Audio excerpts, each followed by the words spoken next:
और एक चीज प्राप्त नहीं कर सकते हरिओम में। क्या? कि तुम अपने आप को नहीं जान सकते हो। हम है कौन ये नहीं जान सकते हो। हम है कौन, हम किसने भेजे हैं, हमको क्या करना चाहिए, और जिसने भेजा है हमको वो कहाँ है और कैसे प्राप्त हो, कैसे उसे जाने। ये जानकारी हर जौन में नहीं हो सकती। ये जानकारी केवल मनुष्य तन में होती है, मनुष्य तन में। और मनुष्य केवल मनुष्य तन ही नहीं है। आप ऋषियों मुनियों पे ध्यान दो, फकीरों पे ध्यान दो, वो क्या कह रहे हैं? ये मानव तन परमात्मा के आत्मा के रहने का घर है, शिवालय है। आत्मा का, परमात्मा का रहने का ये घर है। और ये आत्मा परमात्मा जितने भी शरीर हैं अन्य योनियों में, उनके शरीर में भी आत्मा परमात्मा ठहरती है। लेकिन कमाल तो इस बात का है कि वो आत्मा परमात्मा केवल मनुष्य शरीर में प्राप्त की जाती है, अन्यथा और किसी शरीर में प्राप्त नहीं की जाती। इसलिए तुलसीदास ने संबोधित किया कि बड़े भाग्य से, ये परमात्मा की देन से ये तन मिला है।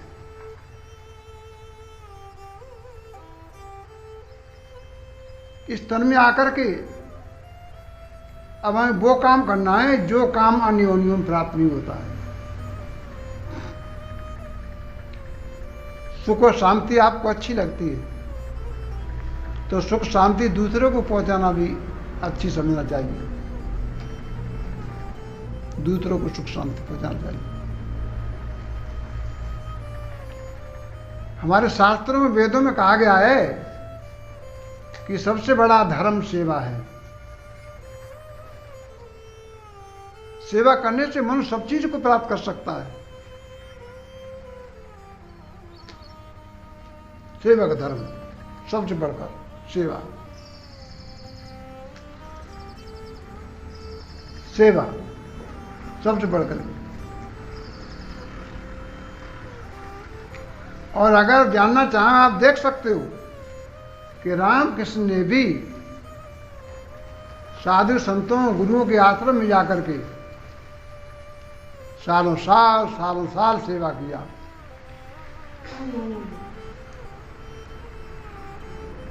सेवा किया। अब वो सेवा का ज्ञान प्राप्त करके और परमात्मा ज्ञान प्राप्त करके संसार में आए और आकर के उन्होंने अच्छे लोगों की, साधु संतों की, भक्तों की उन्होंने रक्षा किया। और फिर भी वो नहीं मानते थे, उनको सताते थे।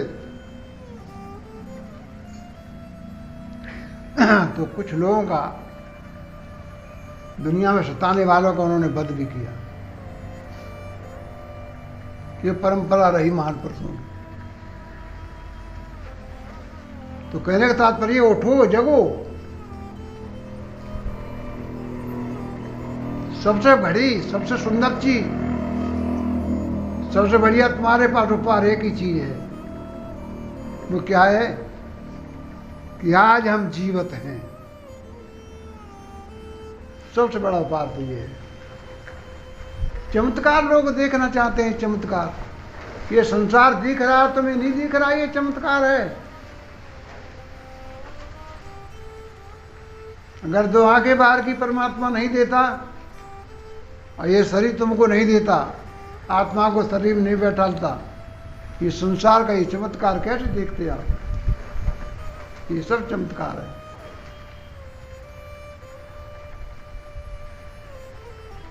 पर ये चमत्कार जो है,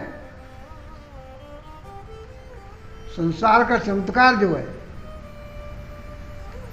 ये साचा नहीं है। चमत्कार झूठा है और चमत्कार के अंदर जो समाया हुआ है वो सच्चा है। इसलिए हमारे वेदों में, ग्रंथ में कहा गया है कि ऊंची पोस्ट के जो संत होते हैं वो चमत्कार नहीं दिखाते, वो तो सुख शांति से मिलाते हैं, परमात्मा से मिलाते हैं, चमत्कार नहीं दिखाते। चमत्कार तो जादूगरों का काम है। जादूगरी झूठी, संसार झूठा, और आत्मा जो परमात्मा आपके अंदर है वो सच्चा है। सच्चा उसी को कहते हैं जो अपवर्तनशील हो, जिसका परिवर्तन नहीं होता हो, और जिसका परिवर्तन होता है वो सत्य नहीं है। सत्य अपवर्तनशील है और असत्य परिवर्तनशील है। तो जरा परिवर्तनशील का तो इंद्रियों के द्वारा आप सुख प्राप्त कर ही रहे हैं। सत्य को जान करके सत्य में भी आप प्रवेश होके सत्य को जान करके उसमें शांति आनंद का जो भंडार भरा हुआ है, उस आनंद और शांति का स्रोत आपके अंदर जो है सत्य में छिपा हुआ है, उसको ही प्राप्त करें। ये प्राप्त इसी जिंदगी में हो सकती है, दूसरी जिंदगी में नहीं। यही जीवन है। तो ये आप देख रहे हैं, ये मौका मिला है हम आपको। ये तो शरीर की, इस मनुष्य शरीर की गारंटी नहीं दी जाती है क्या कि ये कब तक रहे, ये कोई गारंटी नहीं है। ये तन कब तक रहे, नहीं ये गारंटी दी जा रही है कि ये तन ही आपको मिलेगा मनुष्य का।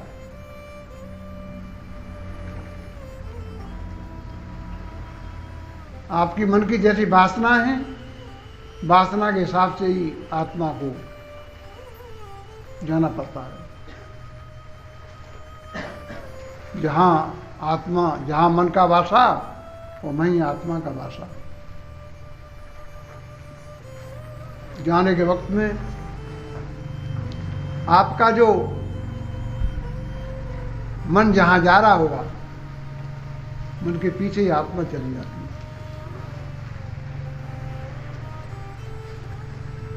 अगर आपका मन जीते जागते परमात्मा में लगता है, परमात्मा के नाम के सुमरन में आपका मन लगता है जीते जागते, तो समझ लेना ये मन आपका मृत्यु के टाइम पर भी परमात्मा के नाम में लगेगा, और मृत्यु के टाइम पर परमात्मा के नाम में लगेगा तो परमात्मा के पास ही जाएगा। या मन जाएगा, मन के पीछे आत्मा जाएगी। तो पहले हमें इसको जानना है कि भाई वो हमारे अंदर जो चीज है वो नाम है, वो नाम का सुमरन से मन पवित्र हो जाता है और मन खोटे कर्मों की तरफ नहीं जाता है। जब तक नाम का सुमरन मन नहीं करेगा तब तक मन पवित्र हो नहीं सकता, और मन पवित्र नहीं होगा तब तक मन जो है खोटे कर्मों से नहीं बच सकता। और अगर मन खोटे कर्मों से नहीं बच सकता है तो दुख उठाना पड़ेगा, ढेरों दुख उठाना पड़ेगा। ढेरों दुख उठाना पड़ेगा। इसके लिए हमें करना क्या है? इसके लिए पहली भक्ति संतों ने बताई कि महान पुरुषों के सत्संग में जाना शुरू कर दो। महान पुरुष कहते हैं उनको जिन्होंने अपने आप को जाना हो, अपनी आत्मा को देखा हो, उस परमात्मा के नाम को जाना हो, उस परमात्मा के नाम का सुमरण करने वाले हों, उनको महापुरुष कहते हैं। उच्च कोट संतों के पास जाकर के सत्संग सुनना। सुनना कैसे? कैसे सुनना? उन एक एक शब्द को हीरे मोती की तरह उठा करके अपने हृदय में ले जाना और उसका फिर मनन करना। उनमें तेरे कल्याण की चीज है, उसके यूज करना, उस पर चलना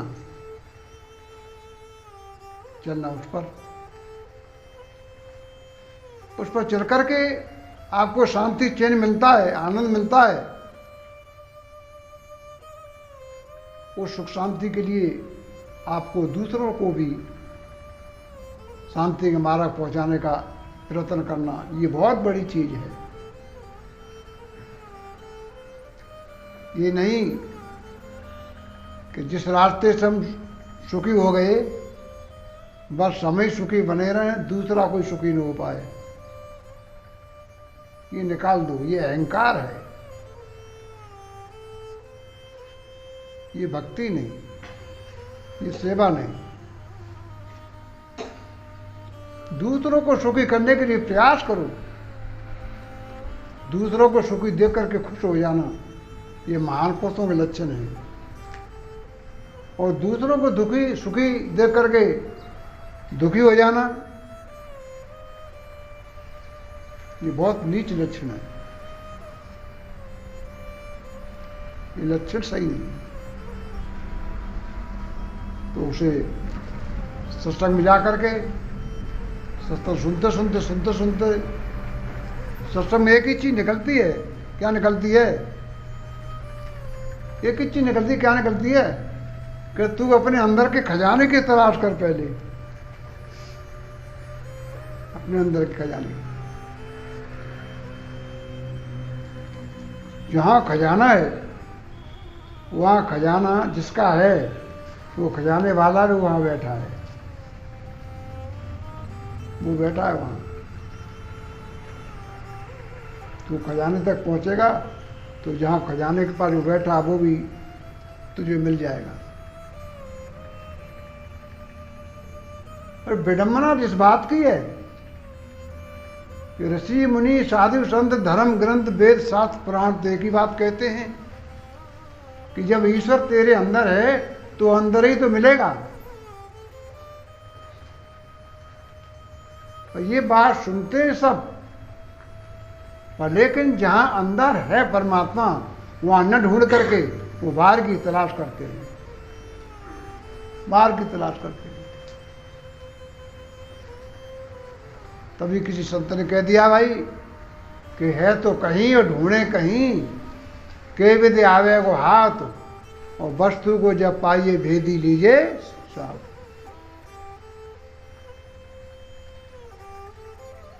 परमात्मा रूपी वस्तु तेरे अंदर रखी हुई है। जिस संत ने उसका भेद जान लिया है, कहाँ है भेद पा लिया है, कहाँ है, उस भेदी के पास हमको जाना पड़ेगा, तब वो भेदी आपको भी जना देगा। जो जाने ता देव जनाई और जानत तुम्हें तुम्हें हो जाए। जो जानते हैं वो जना सकते हैं और जो जानते ही नहीं वो क्या, किसको जनाएंगे? वो जो जानते ही नहीं तो किसको जनाएंगे? वो सारी जिंदगी सेवा उसकी करते रहो। नहीं जानता है ईश्वर को, उसकी सारी जीवन भर सेवा करते रहो। फिर भी तो तुम्हें वो जना नहीं सकता है। वो जना तो वो सकता है जो जानता है संत, जिसने जान लिया है, देख लिया है, उनके पास पहुंचोगे, उनकी सेवा सत्कार से वो खुश होकर के आपको जना दें। ऐसे ही पहले हुआ, पहले से पहले हुआ, ऐसा ही आज हो रहा है, ऐसा ही आगे होता चला जाएगा। पर भाई दूसरों को दुख देने में तो कहीं शांति मिलेगी नहीं, दूसरों को दुख देने में कहीं शांति नहीं मिलेगी, खोटे कर्मों में कहीं सुख नहीं मिलेगा। ये तो त्यागना पड़ेगा, पाप कर्मों को त्यागना पड़ेगा। मानव मानव से प्रेम करे, सबसे प्रेम करे। देखो तुम इतिहास देखते हो कि गीध राज को बताते हैं, गिद्ध था वो, गीध राज से बताते हैं लोग पुराण के मध्य ज्ञान रामायण के हिसाब से। पर वो तो उनको गले लगा रहे हैं, पक्षियों को भी गले लगा रहे हैं, सबसे प्यार कर रहे हैं, सबसे प्रेम। क्यों? कि सबके अंदर वो बैठा हुआ है, बैठा हुआ है। बगैर प्रेम के परमात्मा नहीं हाथ आएगा, बगैर प्रेम के। ये तो सभी ने कहा है कि अनुभव करने से प्राप्ति होती है और सत्य भजन करने से प्राप्ति होती है। भजन अलग चीज है, पूजा अलग चीज है, सत्य भजन अलग चीज है। प्राप्ति होती है, सत्य भजन से प्राप्ति होती है। तो वो सत्य भजन जो आपके अंदर है, तो सबके अंदर है, वो सबके अंदर। ये शंकर जी भी इस वाणी को संबोधित करते हैं रामायण में कि कहूँ अमामी अनुभव अपना, बिना सत्य भजन जगत सब सपना। हर व्यापक सर्वत्र समाना। हरि यानी परमात्मा सर्वत्र है, सर्वत्र व्यापक है। हर व्यापक सर्वत्र समाना और प्रेम से प्रकट होए मैं जाना। शंकर भगवान कहते हैं कि वो प्रेम से प्रकट होता है, ये मैंने जाना है। प्रेम परमात्मा एक ऐसा है जैसे पक्षियों में बाज होता है, बाज। किसी पेड़ पर अनेक पक्षी बैठे हों, अनेक पक्षी, एक बाज आ जाए तो अनेक पक्षी जो हैं वो पेड़ से निकल करके भागने लगेंगे। लेकिन इसी तरह मनुष्य रूपी पेड़ के अंदर,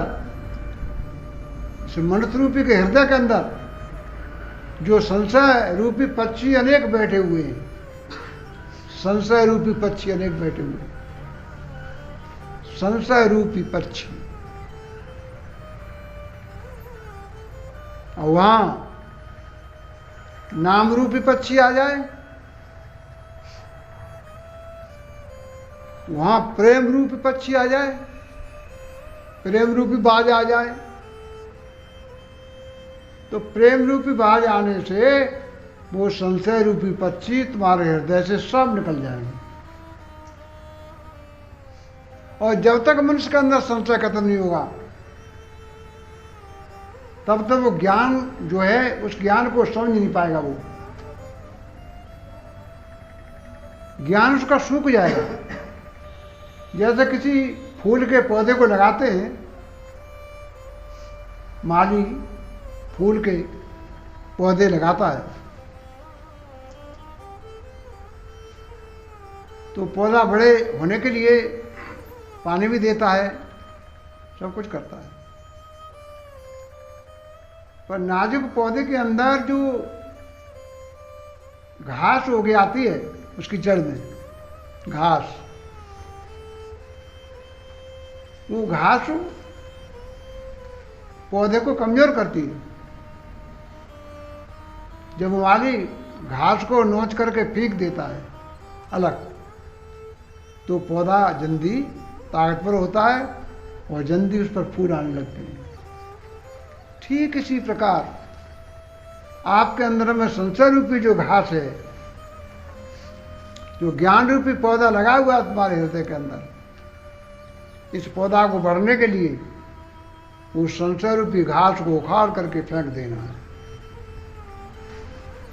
तब जाकर के आपका ज्ञान रूपी पौधा बढ़ेगा और फूल देगा, फल देगा। आप उससे खा करके सुख और शांति को प्राप्त करेंगे। तो इन्हीं शब्दों के साथ में कहा है, ये गुरु के चरणों में होता है। रामकृष्ण भी गुरु के चरणों में गए।